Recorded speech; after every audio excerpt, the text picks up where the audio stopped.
Madayaw, everyone. And I thought I should continue reading because, I want us to um, finish Genesis, and I actually want to finish the whole Bible by this year and do it again next year. You know why? Because here's what I found out. Every time you read the Bible, it's different. Not that the words change. None of the words change. Believe me, I looked. Um, No, your understanding changes because you've changed.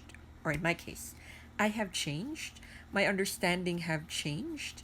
Um, I have read the Bible sporadically, of course, throughout the years.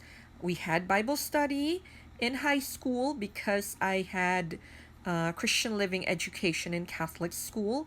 And I did become a Catholic catechist teacher. So I was teaching as a volunteer and actually different places, most especially in the seminary near us, because every Sunday they had like kids there over, and we volunteers would have to distract them because the seminarians are going to wash them one by one before feeding them, and there's a long queue, and so that everyone's not bored, they were grouped. So they took shower in groups, and by group they would just wait somewhere. So they needed us catechism teachers to do a little Bible study with them. So I did some the popular stories. We started with that. Started with creation, Jonah. Yeah, I remember Jonah very well because I had to draw a very big picture of a whale. I'm the type of teacher who had like manila papers and lots of coloring activities for the kids. Yeah, I'm that type of teacher. Anyways, it's 2 minutes in. Let me uh keep. This baby boy of mine is sleeping already. All right. So, look, I made a bookmark. Isn't this cute? So this bookmark will be sitting here. See this? I'm looking for more of these. I only had like two or three of these left. But anyways, yeah.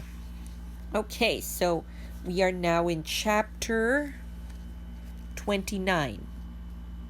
So Jacob went to his journey and came to the land of the people of the east. He is actually in Syria. You won't find out that until later. You will have clues. So that's the thing about reading the Bibles. It's not very outright. There are some times you have to read between the lines, check up on historic documents, and things like that. Okay, I will be explaining a lot. So, all right, so he went to the fields, he stayed there. We assume that he had a household with him, Jacob isn't exactly poor because Isaac had a lot. So, I don't know if he brought it with him, but anyways, so he went to a place in Haran, and then there were some strangers on a well, and he asked them, hey, do you know Laban? Is he well? And they said, yeah, Laban is well. And it's like, that's good, that's good. Oh, by the way, that's Rachel over there. That's Laban's daughter. And then when what's this Jacob saw Rachel, of course he fell in love. So at first he's like, why is there a little girl here? Um, and she's like, oh, I'm gonna water the sheep. I'm gonna call all the sheep and then water them. And there's a well here, and Jacob takes the stone that's like placed on top of the well, and he lifts it for her, and so that everyone could drink from it. And then he introduces himself to Rachel and said, I am Laban's mother's brother's son. And Rachel, of course, tells Laban, and Laban ran out and kissed Jacob. Well, you know, sorry, I've skipped a few parts, but yeah. What's this? When he found out, oh, you're Rebecca's son. Maybe Jacob takes after Rachel because he's like, there's no question that you are you are Rachel's son. And he's so happy. He like kissed him and stuff. And, oh, why don't you stay here? Why don't you stay here with me? And he's like, hey, you're my brother now.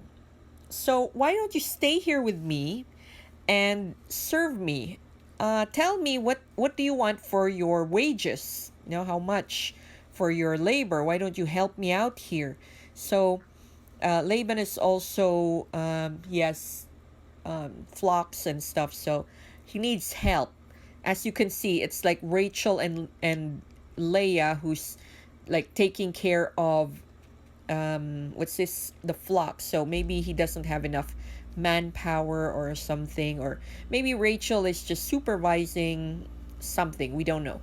Anyway, so we're left to wonder, because seems like Laban is a man of means, but Rachel's the one taking care of the sheep. I know sheep is a very expensive commodity in these days, so we'll read between the lines. Either she is supervising the slaves while, or he really needs manpower, and thus he needs Jacob to work for him, and he does. And Laban tells him, 7 years and you get my daughter.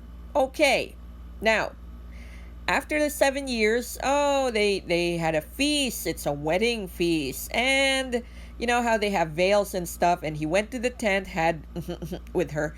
And then in the morning, it's like, oh my gosh, it's not the right sister.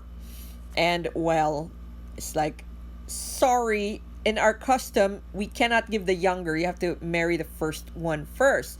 But also in their custom, they're kind of allowed polygamy. So yeah. Another 7 years, and then you had Rachel. But between that time to Rachel, it's not that, Jacob over here is kind of a horny goat here. Because, so by the time he married Rachel, Leah actually has born 4 sons already by that time. So yeah, and they also have handmaids. Here's the thing. I think I've explained the handmaid situation with Sarah. So in the culture of these days, when you say handmaid, it's not just a regular servant. You see, when a girl gets married, they get a dowry, and part of that dowry is a handmaid woman or a slave woman. Well, for the lack of term, we'll just call her handmaid. This particular handmaid is it's a different type of handmaid. She's not a typical maid, okay? She's like a lady in waiting, but at the same time, she's an extension of the wife. So anything you do to that girl is like you're doing to that wife. But the husbands have no say over that wife. Only the wife has a say over that particular slave. And, well, unfortunately for the slave, well, you're a slave. So when Leah gives her maid, Bilhah, to Jacob, in Jacob's mind, it's just an extension of Leah.